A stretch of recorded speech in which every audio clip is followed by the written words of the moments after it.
This is a project that my wife did a couple of years ago to prove me wrong. I told her she couldn't do it, so she used some parchment paper and spray foam and drew out an image of a clown on the ground. The hair started to curl up, so she just backfilled the hair with more spray foam, and then we put weights on the front and the forehead and the lips to keep them from curling up, so it kind of made it three-dimensional.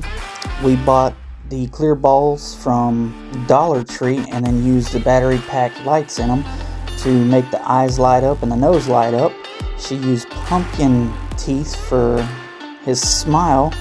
Then I built the background there out of a palette, and we made a ticket booth out of it, all painted in fluorescent colors, so a black light would make everything light up, and that's what it looked like right there. And here it is under black light. Please like and subscribe.